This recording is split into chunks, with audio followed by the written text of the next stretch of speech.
Hello everyone, I am Neetu Gupta, your EVS teacher from Gyandeep Senior Secondary Public School, Shikohabad. Students, हमने पिछली video में class 8 का chapter 7 start किया था, जिसमें से हमने कुछ टॉपिक कंप्लीट कर दिए थे। नाउ आज हम बात करेंगे फिफ्थ कॉन्सिक्वेंस ऑफ डिफॉरेस्टेशन के बारे में। नंबर फर्स्ट फिफ्थ कौन सा था आपका? Deforestation affect the water cycle. Deforestation affect the water cycle leading to decrease in rainfall. यानी कि डिफॉरेस्टेशन का इफेक्ट किस पर पड़ता है? वाटर साइकिल पर पड़ता है। किस तरह से पड़ता है?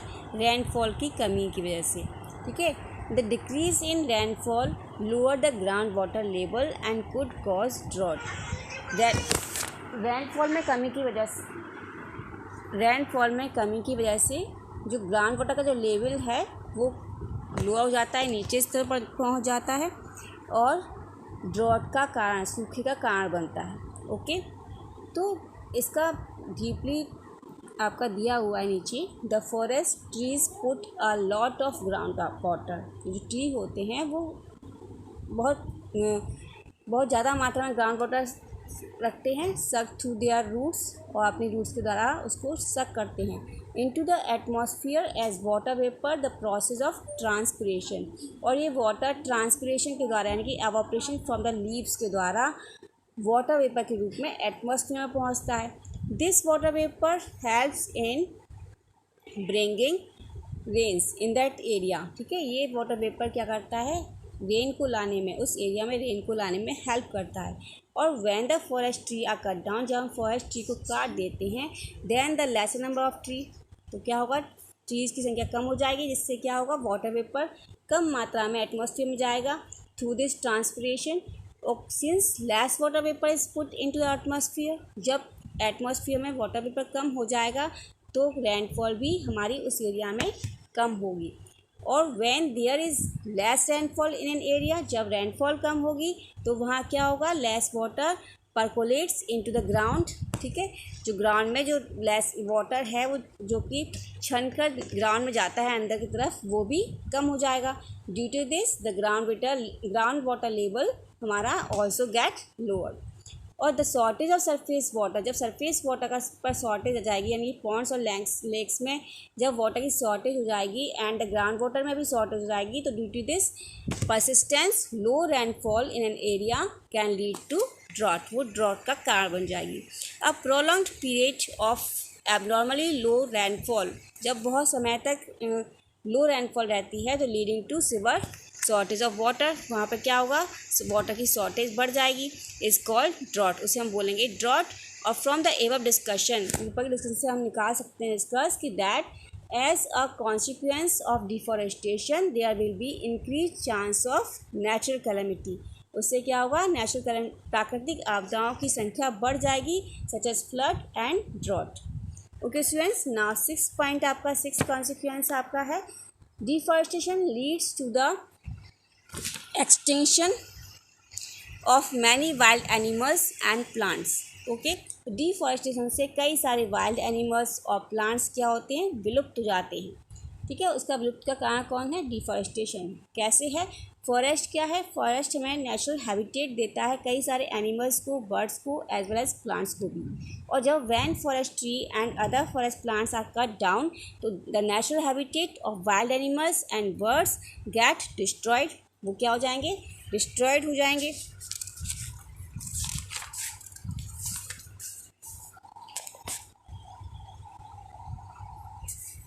these होमलेस वाइल्ड एनिमल, ये homeless wild animal fall prey, शिकार बन जाएंगे किसके? ह्यूमन बींग्स के, एंड गेट किल्ड, और मारे जाएंगे।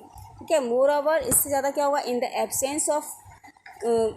एब्सेंस ऑफ फॉरेस्ट ट्री, या फॉरेस्ट ट्री और प्लांट की एब्सेंस में क्या होगा? वाइल्ड एनिमल्स और बर्ड्स को do not get enough food, उनको फूड नहीं मिलेगा, एंड स्टर्व टू डेथ, और वो डेथ की ओर चले जाएंगे, मृत्यु की ओर। In this way many animals and bird species become extinct. इस तरीके से क्या होगा? कई सारी स्पीसीज बर्ड्स की और एनिमल्स की स्पीसीज विलुप्त हो जाएंगी फ्रॉम दैट एरिया, उस एरिया से।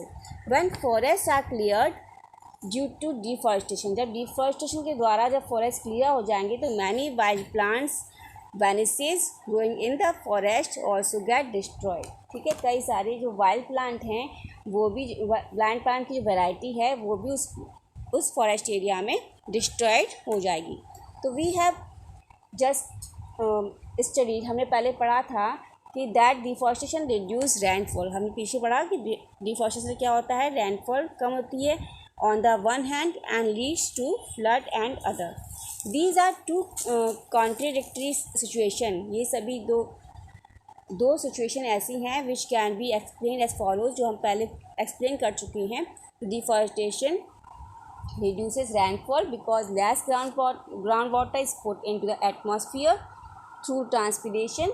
Deforestation lead to flood because percolation of rainwater into the soil is reduced and soil eroded by rainwater। जब soil है आपकी इरोजन होगी या इरोडेड होगी तो रेन वाटर की सहायता से कहाँ जाएगी, रिवर में जाएगी, जिससे उनकी वाटर कैपेसिटी जो है, वाटर कैरिंग कैपेसिटी कम हो जाएगी और आपका फ्लड आ जाएगा। इस तरह से we will discuss the conservation of forest and wild life.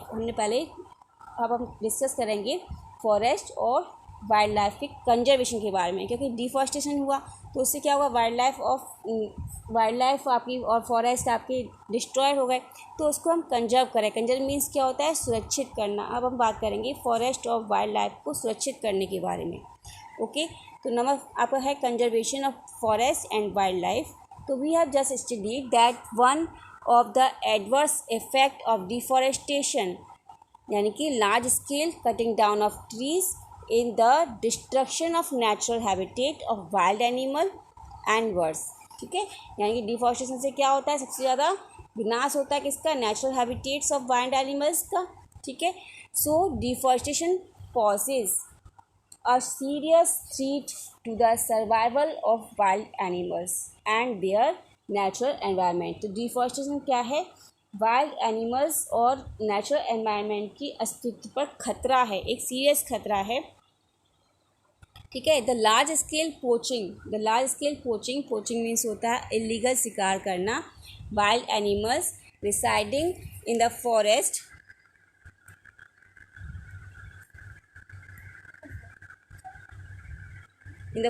by man is also a big threat to the survival many animals and bird species।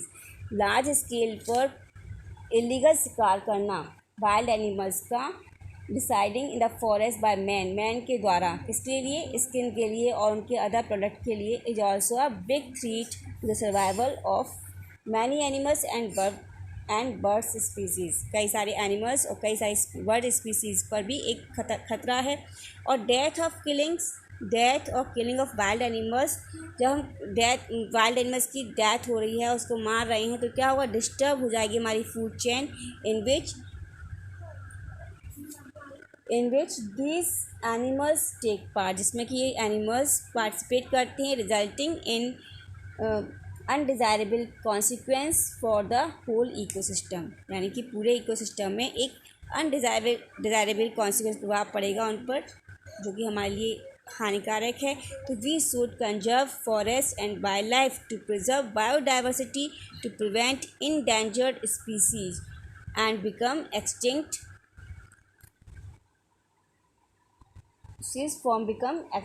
and to maintain ecological balance in nature। Okay, तो हमें क्या चाहिए, हमें forest और wild life को preserve करना चाहिए। Preserve करने के लिए क्या, कई सारी बायोडाइवर्सिटी यानी कि कई सारी जैविक विभिन्नताएं जो हैं, कई सारी स्पीसीज़ की विभिन्नताओं को प्रिजर्व करना चाहिए। और टू प्रिवेंट, हमें सुरक्षित करना चाहिए इनडेंजर्ड स्पीसीज जो कि खतरे में हैं। ठीक है, उनको विलुप्त होने से बचाना चाहिए। और हमें इकोलॉजिकल बैलेंस नेचर में बनाए रखने के लिए हमें कदम उठाने चाहिए। तो सम ऑफ द मेजर्स कुछ आपके दिए हुए हैं which can be taken for the conservation of forest and wild life are given below. Number नीचे दिए गए हैं आपको। फर्स्ट आपको दिया है द अनऑथराइज्ड फैलिंग, यानी कि cutting of forest trees for timber trade and firewood should be stopped immediately. यानी कि अगर जो कटिंग ऑफ ट्रीज़ है, इलीगली रूप से कटिंग ऑफ ट्रीज़ है फॉरेस्ट की, टिम्बर के लिए या फिर फायरवुड के लिए हम काट रहे हैं, तो उसे हमें जल्दी से जल्दी बंद कर देना चाहिए। This is because depletion of forest destroy the natural habitat of wild animals. इससे क्या होगा, हमारे वाइल्ड एनिमल्स की आवास स्थान खो जाएगा एंड बर्ड्स का भी, and exposes them to the cruelty of man as well as nature, जो कि हमारे मैन और नेचर प्रकृति के दोनों के लिए हानिकारक होगा। In case of government authorise felling of forest tree, अगर गवर्नमेंट फॉरेस्ट ट्री कटवा रही है for every acre of forest cut down, यानी कि एकड़ मतलब कई एकड़ ज़मीन फॉरेस्ट की जो कट डाउन जाती है, काट दी जाती है, साफ़ कर दी जाती है। An equal area of land should be planted with sapling of trees to make up for the loss in the long run। तो हमें उतनी ही एरिया की जो ज़मीन है उसको फिर से हमें प्लांटेड करना चाहिए, सैपलिंग्स को, ट्री की सैपलिंग्स को, जिससे कि हम बहुत बड़े लॉस से बच सकें। ओके, ना द नेचुरल, नेक्स्ट आपका है the natural habitat of wild animals should be preserved by established conservation areas such as biosphere reserve, wildlife sanctuary, natural parks where the wild animals can flourish in natural surroundings protected from the outside world। ठीक है, तो कुछ natural जो wild animals हैं उनके natural habitat को हमें preserve करना चाहिए, मतलब उसको क्या बनाकर प्रिजर्व करना चाहिए, कंजर्वेशन एरियाज़ बनाकर, यानी कि सुरक्षित एरिया, जैसे कि आपका बायोस्फीयर रिजर्व है, wild life sanctuary, natural park को बनाकर हमें उनके हैबिटेट को सुरक्षित रखना चाहिए, जहाँ पर वाइल्ड एनिमल्स जो हैं अपनी प्राकृतिक वातावरण में सुरक्षित रह सकें, बाहर के संसार से दूर रहकर। ओके, नेक्स्ट आता है आपका total ban should be imposed on the poaching और capturing of any wild animals. Okay, and birds, किसी भी वाइल्ड एनिमल्स या बर्ड को इलीगल रूप से पकड़ने पर रोक लग जानी चाहिए, बैन कर देना चाहिए उनको। नेक्स्ट हमारा आता है बायोस्फीयर। अब हम पढ़ते हैं biosphere reserve and wild life sanctuary and national park के बारे में। तो हमने अभी 3 टाइप्स ऑफ प्रोटेक्टेड एरियाज के बारे में पढ़ा, which have been established by government for the conservation of forest and wild animals. These are क्या हैं, biosphere reserve, second wildlife sanctuary और थर्ड आपका है नेशनल पार्क। तो बायोस्फीयर रिजर्व क्या है, बायोस्फीयर, वाइल्ड लाइफ सेंचुरी और national park are the areas protected by law, जो कि नियम के द्वारा प्रोटेक्टेड किए गए हैं, सुरक्षित किए गए हैं, which have been established throughout our country for the conservation of plants and animals, जो कि बनाए गए हैं हमारी कंट्री में प्लांट्स और एनिमल्स को सुरक्षित रखने के लिए। ठीक है, प्लांट्स यानी कि फ्लोरा और एनिमल्स यानी कि फोना। ठीक है, उस present of in the area, उस एरिया में जो प्रेजेंट हैं उनके लिए। The human activities such as cutting of forest tree, cultivation of crop, plantation, grazing of cattle, hunting and poaching of wild animals are prohibited in these protected areas. यानी कि जो protected area हैं, यानी कि biosphere reserve हैं, wildlife sanctuary हैं, national park हैं, उनमें ह्यूमन एक्टिविटी यानी उसकी जो एक्टिविटी है, यानी कि फॉरेस्ट को काटना, क्रॉप्स को उगाना, ग्रो करना, प्लांटेशन और ग्रेजिंग ऑफ कैटल, इसके अलावा वाइल्ड एनिमल्स का शिकार करना, ठीक है, ये सभी क्या हैं वहाँ पर अलाउ नहीं हैं। ठीक है, the purpose of establish several biosphere reserve, wildlife sanctuary and national park in India is to conserve wild animals and their natural surroundings so as to maintain healthy balance in nature and to prevent the extinction of endangered wild animals। अब इन सारे जो biosphere reserve बन रहे हैं, wildlife century बन रही हैं, national park बन रहे हैं, उनका उद्देश्य क्या है बनाने का इंडिया में? तो क्या उद्देश्य है students? To conserve wild animals को सुरक्षित करना एंड उनके नेचुरल सराउंडिंग्स को सुरक्षित करना, यानी कि जहाँ पर वो पाए जाते हैं, जिससे कि हमारा हेल्दी नेचर में एक हेल्दी बैलेंस बना रहे। ठीक है, and to prevent the extinction of endangered wild animals, यानी कि जो वाइल्ड एनिमल्स खतरे में हैं, जिनकी जातियाँ खतरे में है, विलुप्त होने के कगार पर हैं, उनको हम सुरक्षित कर सकें। Okay, now we will now discuss about biosphere reserve. Okay, तो बायोस्फीयर रिजर्व क्या है? Biosphere reserve is a large protected area of land meant for the conservation of wildlife, biodiversity, and the traditional lifestyle of the tribal people living in the area.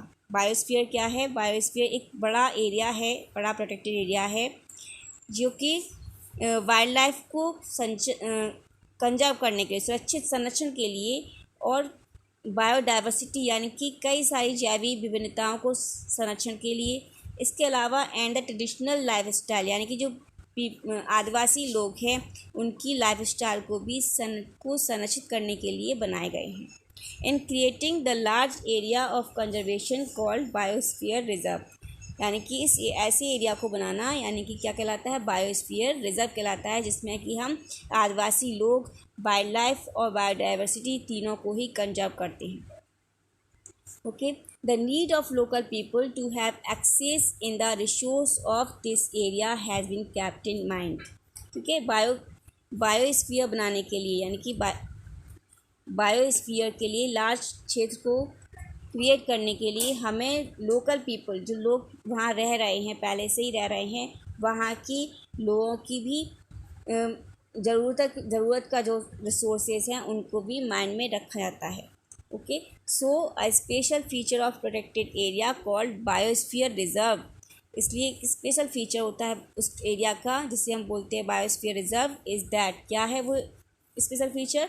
कि is that local people और tribals यानी कि जो local people हैं, जो आदिवासी हैं, are an integral part, वो भी इसका एक नेसेसरी पार्ट होंगे उसका, मतलब कि उनका ध्यान भी रखा जाएगा। दस बायोस्फीयर रिजर्व जॉइंटली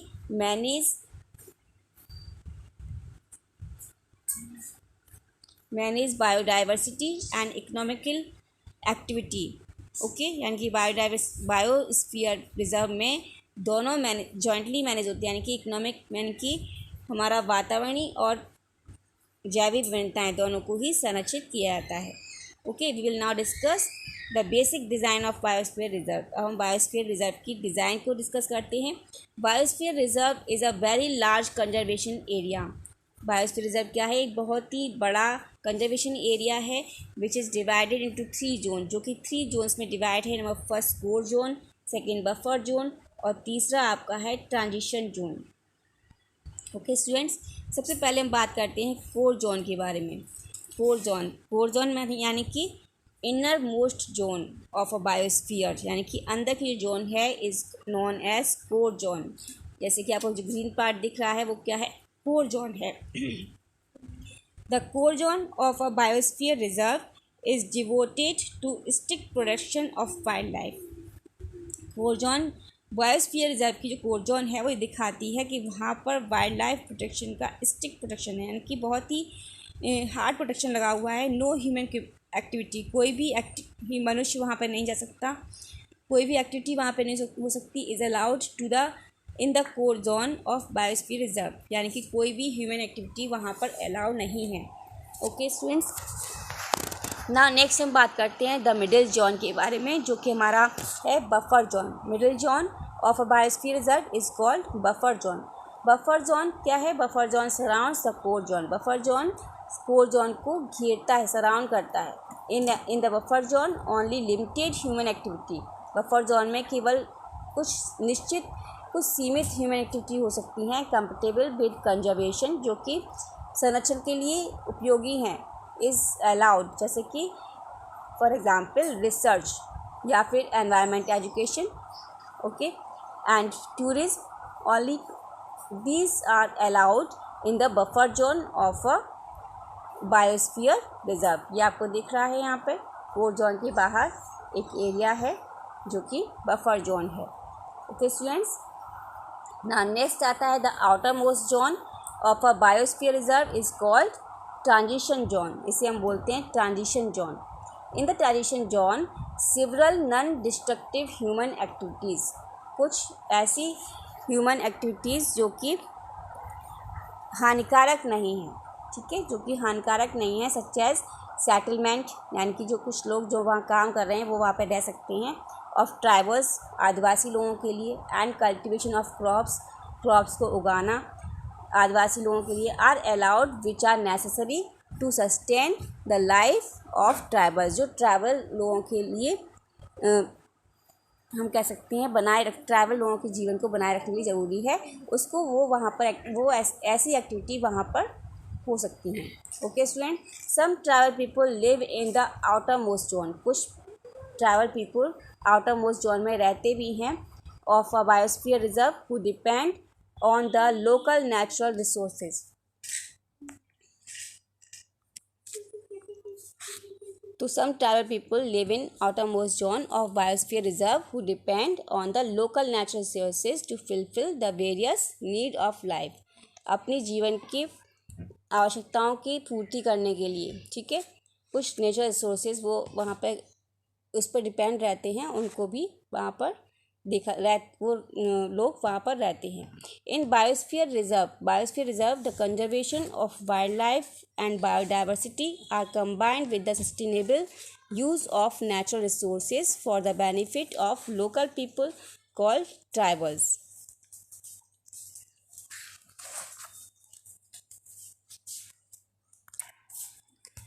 जैसे इन बायोस्फीयर रिजर्व में क्या होता है, कंजर्वेशन ऑफ वाइल्ड लाइफ को भी संरक्षित किया जाता है, एंड बायोडाइवर्सिटी यानी कि जैविक विविधताओं को भी कंबाइंड रूप से संरक्षित किया जाता है, किसके साथ, with the sustainable use of natural resources, यानी कि जो नेचुरल रिसोर्सेज हैं उनका यूज़ करके, जो कि अच्छी तरह से यूज़ करके, यानी कि जो टिकाऊ है, सस्टेनेबल मीन्स टिकाऊ है, उसका टिकाऊपन के साथ for the benefit of local people, जिससे कि लोकल पीपल को बेनिफिट हो, लाभ हो।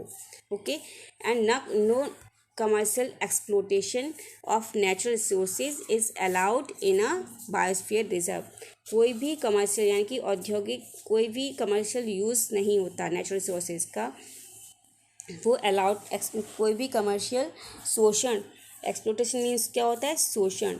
ओके, तो कोई भी कमर्शियल शोषण वहाँ पे नहीं है, नेचुरल रिसोर्स कोई भी कमर्शियल सोर्स वहाँ पे अलाउड नहीं है। अब बायोस्फीयर रिजर्व में also contain other protected area, biosphere reserve में भी कई सारे प्रोटेक्टेड एरिया होते हैं। फॉर एग्जांपल बायोस्फीयर रिजर्व में कंटेन वाइल्ड लाइफ सेंचुरी और national park.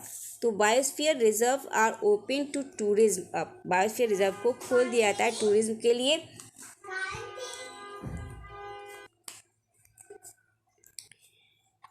To buffer zone तक केवल टूरिज्म लोग जो कहाँ हैं, केवल बफर जोन तक जा सकते हैं। No tourist are allowed in the core zone of a biosphere reserve, और कोई भी टूरिस्ट जो है बायोस्फीयर के कोर जोन तक नहीं जा सकता।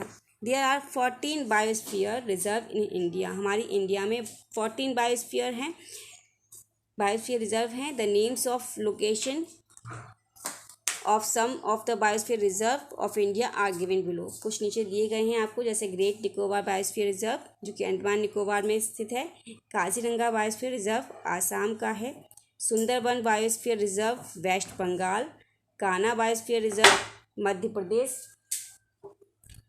पंचमढ़ी बायोस्फीयर रिजर्व मध्य प्रदेश, ये भी आपका मध्य प्रदेश में है। ओके स्टूडेंट्स, तो we will now describe the Pachmarhi biosphere reserve in somewhat detail. जो पंचमढ़ी बायोस्फीयर रिजर्व है उसको हम डिटेल में पढ़ते हैं। अब Pachmarhi biosphere reserve is in Madhya Pradesh state of our country. Pachmarhi biosphere reserve कहाँ पर है, हमारी मध्य प्रदेश में है। ओके स्टूडेंट्स, हमारी कंट्री के the biodiversity found in Pachmarhi reserve is unique, उस वहाँ की जो बायोडाइवर्सिटी है वो बहुत ही यूनिक है, अद्वितीय है। Plant and animals are found in Panchmarhi biosphere reserve are similar to those of the upper Himalaya peak and to those belong to lower western Ghats, जो कि वेस्टर्न घाट्स और हिमालय पीक के बिल्कुल सिमिलर है। Okay, conserving and preserving areas of biological importance make them a part of our national heritage। ठीक है, हमारे national heritage का वो पार्ट बनाते हैं, इम्पॉर्टेंट पार्ट बनाते हैं, कंजर्विंग और preserving areas. The Pachmarhi biosphere reserve contain other protected areas. Pachmarhi biosphere में भी कई सारे एरियाज होते हैं, जैसे in fact Pachmarhi biosphere reserve contains 2 wild life sanctuary and 1 national park. Pachmarhi biosphere में 2 वाइल्ड लाइफ सेंचुरी हैं और 1 नेशनल पार्क स्थित है। अब 2 वाइल्ड लाइफ सेंचुरी कौन कौन सी हैं आपकी? बायोस्फीयर रिजर्व कौन सी हैं आपकी?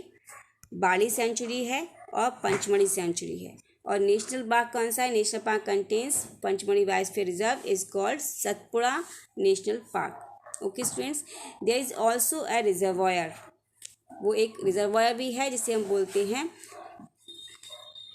Tower reservoir in the Pachmarhi biosphere reserve. The other names written in the outline map of the Pachmarhi biosphere reserve shown in figure 3, जो आपको फिगर 3 में दिखाया गया है। जैसे कि आपका ये आपका टावा रिजर्वायर है। सतपुड़ा नेशनल पार्क आपको ग्रीन पार्क से दिखाया गया है। पंचमढ़ी सेंचुरी है, यहाँ पर एक गेट है। आपका पंचमढ़ी बोरी सेंचुरी आपको दिया हुआ है। इस तरह से आपको ये दिखाया गया है। अब रोल क्या है बायोस्फीयर रिजर्व का? कई सारे रूल है। इस बायोस्फीयर के रूल्स क्या हैं? The biosphere reserve perform the following roles. कुछ कई सारे रोल्स अपनाते हैं, जैसे कि बायोस्फीयर रिजर्व हेल्प करती है in the conservation of wild life को कंजर्वेशन करने में। नेक्स्ट आता है biosphere reserve help to maintain the biodiversity of area. उस एरिया की जैव विविधता को भी मेंटेन करती है। नेक्स्ट आता है biosphere reserve preserve the natural ecological condition in the area. उसकी जो है इकोलॉजिकल कंडीशन भी सही करती है, प्रिजर्व करती है उसको। Biological reserves promote the economic development of the area which is comfortable.